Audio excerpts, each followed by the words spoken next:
Hey everyone, welcome to CLAT point and let's start आज का हमारा ये वाला सेशन। बात क्या है? बात यह है कि रिसेंटली सुप्रीम कोर्ट ने स्ट्रक डाउन कर दिया है इलेक्टोरल बॉन्ड स्कीम को। सुप्रीम कोर्ट ने इलेक्टोरल बॉन्ड स्कीम को अनकॉन्स्टिट्यूशनल बता दिया है। क्या है ये पूरा मामला? चलिए शुरू करते हैं। देखिए, सबसे पहली चीज तो आपको कोई भी आप वर्डिक्ट के बारे में जानो, कुछ भी जानो, उससे पहले आपको उस केस का नाम पता होना चाहिए। तो यहां पे अगर हम इस केस की बात करें तो इलेक्टोरल बॉन्ड केस जो था, इसका आपका नाम है association for democratic reforms versus union of India and others. ठीक है, इस केस के अंदर हमारी जो सुप्रीम कोर्ट की बेंच थी, उसकी अध्यक्षता हमारे सीजीआई डीवाई चंद्रचूड़ साहब ने करी थी। जस्टिस जेबी पर्डीवाला, जस्टिस संजीव खन्ना, डीवाई चंद्रचूड़ साहब, बीआर गवई, जस्टिस मनोज मिश्रा। तो 5 जजेस की बेंच ने इस पे वर्डिक्ट दिया है। और अब हम इस वर्डिक्ट को समझेंगे, उससे पहले वी शुड नो कि भैया क्या है ये इलेक्टोरल बॉन्ड स्कीम। अब सुप्रीम कोर्ट ने क्या सोच के, क्या क्या पॉइंट्स रख के इसको खत्म किया है, वो भी समझने की कोशिश करेंगे।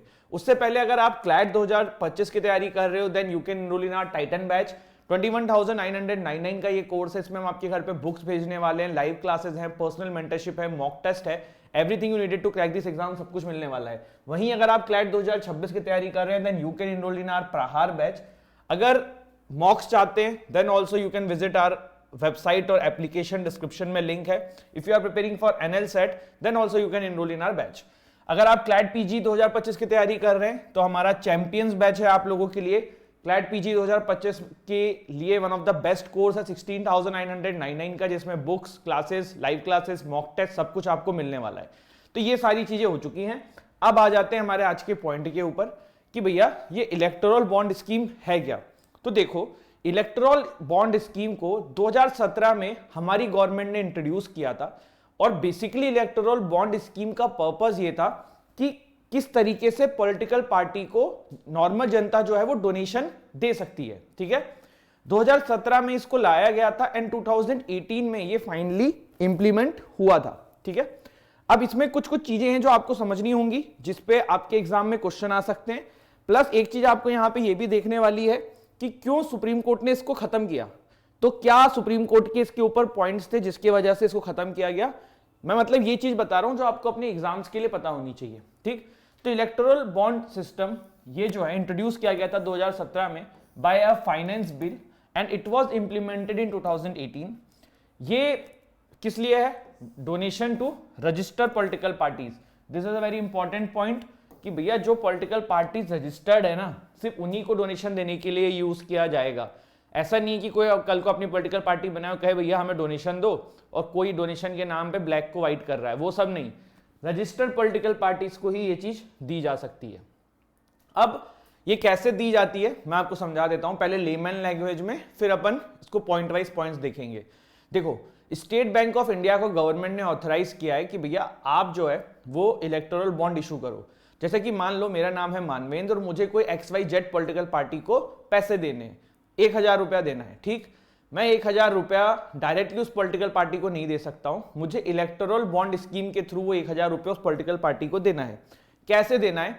मैं सबसे पहले स्टेट बैंक ऑफ इंडिया जाऊंगा, मैं बोलूंगा भैया मुझे इलेक्टोरल बॉन्ड दे दो, मेरे से 1,000 रुपये ले लो। मैं वहां पे अपना इलेक्टोरल बॉन्ड जो है वो ले लूंगा और 1,000 रुपये स्टेट बैंक ऑफ इंडिया को दे दूंगा। वो इलेक्टोरल बॉन्ड लेके मैं जाऊंगा उस पॉलिटिकल पार्टी के दफ्तर में और वहां पे इलेक्टोरल बॉन्ड दे दूंगा। वो पॉलिटिकल पार्टी इलेक्टोरल बॉन्ड को लेके बैंक में जाएगी और उस तरह से वो अपने अकाउंट में उस पैसे को ट्रांसफर करा लेगी। तो ये लेमन लैंग्वेज में हाइपोथेटिकली मैंने आपको समझाया है। तो State Bank of India it issues the bonds in denomination of 1,000, 10,000, 1 lakh, 10 lakh and 1 crore. इसका मतलब यह है कि भैया सिर्फ 1,000 रुपए, 10,000 रुपए, 1 लाख रुपए, 10 लाख रुपए, 1 करोड़ रुपए के फॉर्म में ही आप डोनेशन कर सकते हो पॉलिटिकल पार्टीज को। अगर कल को आपका मन हो कि नहीं 1,001 रुपए शुभ होता है, मुझे वो करना है, तो नहीं, इलेक्टोरल बॉन्ड आपको इसी का मिलेगा। और ऐसा नहीं है कि सिर्फ आप एक बार परचेज कर सकते हो, you may purchase it as many times as you want. Payable to the bearer on demand and interest free, purchase by any Indian citizen और एंटिटीज एस्टेब्लिश्ड इन इंडिया। ठीक है, कैन बी बॉट इंडिविजुअली और jointly with other individuals. ठीक है, और valid for 15 calendar days from the date of issue. मतलब ये कि जैसे मैंने एक बार एसबीआई जाके इलेक्टोरल बॉन्ड ले लिया 1 लाख रुपए का, वो मैंने पॉलिटिकल पार्टी को दे दिया, तो भैया उस पॉलिटिकल पार्टी को उस इशू हुए इलेक्टोरल बॉन्ड के डेट से अगले 15 दिन के अंदर ही उसको अपने अकाउंट में कराना होगा, अदरवाइज वो फिर बेकार हो जाएगा। ठीक है, चलिए इसके बाद ऑथराइज इशूअर कौन है? तो हमारी सरकार ने स्टेट बैंक ऑफ इंडिया को इसका ऑथराइज इशूअर बनाया था और एसबीआई के डेजिग्नेटेड ब्रांचेस को यहाँ पे अलाउ किया गया कि वो इलेक्टोरल बॉन्ड इशू कर सकते हैं। देखो एसबीआई को बनाया गया ना, एक ये भी अपने आप में एक चिंता का विषय, क्योंकि एसबीआई गवर्नमेंट के द्वारा रन करी जाती है।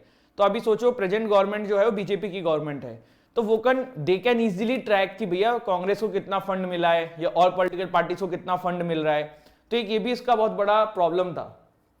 इसके बाद देखिए इलेक्टोरल बॉन्ड जो है it can be purchase digitally और थ्रू चेक्स, टैक्स फ्री रहता है इस पे। जैसे आपने 1 लाख रुपए दिए तो 1 ही लाख रुपए ही देने हैं 1 लाख के बॉन्ड खरीदने को, उसमें ऐसा नहीं है कि कोई जीएसटी भी देना है या कुछ और एक्स्ट्रा पैसे भी देने हैं। ठीक है, only political parties registered under section 29A of the representation of people act 1951 and have secured not less than 1% of the votes polled in the last general election to the house of the people और the legislative assembly, मतलब लोकसभा की बात हो रही है, legislative assembly की बात हो रही है, they only eligible to the electoral bond. Important point है, फिर से एक बार मैं आपके सामने इसको रिफ्रेम करता हूं।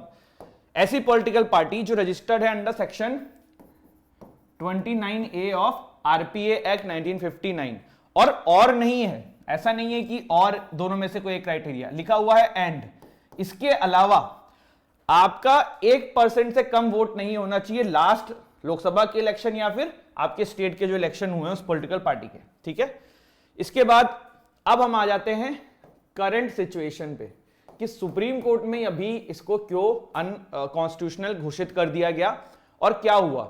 देखो गवर्नमेंट के अपोज में 2 काउंसिल जो मेन थे वो थे प्रशांत भूषण साहब और एक कपिल सिब्बल साहब, और दोनों ने क्या पॉइंट्स रखे हैं। प्रशांत भूषण साहब ने कहा कि देखो एक मिनिस्ट्री ऑफ कॉर्पोरेट अफेयर की वेबसाइट है जहां पे बहुत सारे अराउंड 20 लाख कंपनीज जो है रजिस्टर्ड है।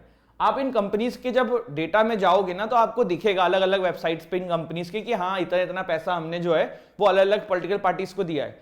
लेकिन क्या इन 23 लाख कंपनीज जो रजिस्टर्ड है इनको ट्रैक करना पॉसिबल है? जवाब है नहीं। तो प्रशांत भूषण साहब ने पहली चीज तो ये रखी। देखो दूसरी चीज यहां पे इलेक्टोरल बॉन्ड स्कीम का, इस पे मैं आऊं, आपको समझना होगा कि क्यों ये अपने आप में चिंता का विषय है।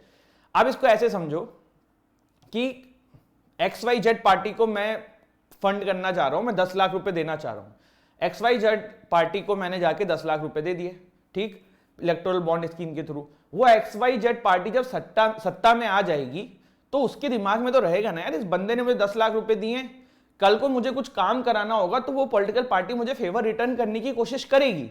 तो इसीलिए आप ये देखो कि जब भी कोई रूलिंग गवर्नमेंट रहती है ना उसको बहुत डोनेशन मिलता है। अभी एक आंकड़ा है उसमें ये कि पिछले कुछ सालों में जो डोनेशंस हुए हैं ना इलेक्टोरल बॉन्ड स्कीम के थ्रू, उसका 90% बीजेपी के पास है क्योंकि वो रूलिंग गवर्नमेंट है। तो मतलब ये होता है। तो पहली चीज तो प्रशांत भूषण साहब ने ये भी बोली। दूसरी उन्होंने एक पॉइंट रखा कि भैया जो शेयर होल्डर हैं, जैसे मान लो आपको पता है ना कि बड़ी बड़ी कंपनीज के आईपीओ होते हैं तो बहुत सारे लोग शेयर्स खरीदते हैं, नॉर्मल जनता भी शेयर खरीदती है, बट उन्हें भी नहीं पता कि उनकी कंपनी, क्योंकि देखो जो शेयर भले 1% होल्ड करता है वो उस कंपनी का ओनर है, ठीक है। तो नॉर्मल जनता जो शेयर मार्केट है शेयर ही तो खरीदती है। तो भैया जो शेयर होल्डर हैं उनको भी नहीं पता कि उनकी कंपनी जिसमें उन्होंने शेयर होल्ड कर रखे हैं उसने किसको डोनेशन किया है। तो ये भी एक बहुत बड़ा इशू था। इसके बाद कपिल सिब्बल साहब ने बोला कि भैया ऐसी कंपनीज भी इसमें पैसा डोनेट कर रही हैं जो अभी तो लॉस में ही चल रही है, इवन मेकिंग लॉस, तो ये कैसा सही है, ये भी गलत है। तो ये सारी कुछ चीजें रखी गई। गवर्नमेंट की तरफ से बात आई कि भैया ये एनोनिमिटी को प्रमोट नहीं कर रहा है, ये कॉन्फिडेंशियलिटी को प्रमोट कर रहा है, मतलब ये राइट टू प्रिवेसी की बात कर रहा है। इन्होंने कहा गवर्नमेंट ने कि भैया सुप्रीम कोर्ट ने वर्डिक्ट दिया है राइट टू प्रिवेसी का, तो हम चाहते हैं कि भैया किसी की प्रिवेसी जो है वो वायलेट ना हो और सबका ये बात जो है अपने अंदर तक रहे कि वो किस पॉलिटिकल पार्टी को फंड कर रहा है या किस पॉलिटिकल पार्टी को डोनेट दे रहा है। तो right to privacy fundamental right का गवर्नमेंट ने यहाँ पे एक वो लिया है। सुप्रीम कोर्ट ने इसको अनकॉन्स्टिट्यूशनल घोषित कर दिया, ठीक है। क्या 2 कारण रखे सुप्रीम कोर्ट ने। पहला रखा जो, मतलब देखो समरी में बता रहा हूं मैं, it violates the right to information of citizens about possible quid pro quo. Quid pro quo का मतलब वही है फेवर रिटर्न करना। कि भैया आपने किसी कंपनी ने पॉलिटिकल पार्टी को पैसा दिया है, अब पता पड़ रहा है कि उसे सारे टेंडर मिल रहे हैं, है ना, तो वो वाली चीज है। फिर amendment to section 182 companies act को भी सुप्रीम कोर्ट ने क्वेश्चन किया। ये क्या है, ये 182 कंपनीज एक्ट का ये कह रहा था कि लॉस मेकिंग कंपनीज जो हैं they can not donate political party को अमाउंट, बट इसमें अमेंडमेंट कर दिया गया था। तो हुआ क्या कि जो लॉस मेकिंग कंपनीज है ना, वो भी पता पड़ रहा है पॉलिटिकल पार्टीज को फंड कर रही हैं। फिर अब हुआ क्या, फाइनल क्या हुआ, सुप्रीम कोर्ट ने ये तो चीजें कह दी, अनकॉन्स्टिट्यूशनल भी कह दिया। इसके साथ साथ 5 मार्च तक का टाइम दिया है सुप्रीम कोर्ट ने स्टेट बैंक ऑफ इंडिया को कि भैया डेटा सबमिट करो पिछले 4 साल का, जो भी पॉलिटिकल पार्टी से रिलेटेड, इलेक्टोरल बॉन्ड से रिलेटेड आपके पास है, फिर वो जनता तक पहुंचाया जाएगा। तो ये कुछ बेसिक चीज है। जैसे कि हम सभी को पता है, supreme court strike down electoral bond scheme, ये था आज का हमारा ये टॉपिक। देखो एक आंकड़ा आपके सामने है, कितना सही है कितना गलत अभी कंफर्मेशन तो नहीं है, बट अभी ये न्यूज में चल रहा है। Electoral bond received by political party since 2018 in crores as per the supreme court order. अब आप देख सकते हैं, इसमें आप देखिए कि 90% के आसपास जो है वो बीजेपी को ही मिला है। तो ये सिर्फ बीजेपी का नहीं, जैसे जो भी रूलिंग पार्टी रहती है उसको ज़्यादा मिलना ही है, तो वो वाली चीज़ हो जाती है। तो आई होप ये टॉपिक आपको क्लियर हुआ हो, समझ में आया हो, and thank you so much for watching. Don't forget to like से सब्सक्राइब द चैनल। जय हिंद, जय भारत।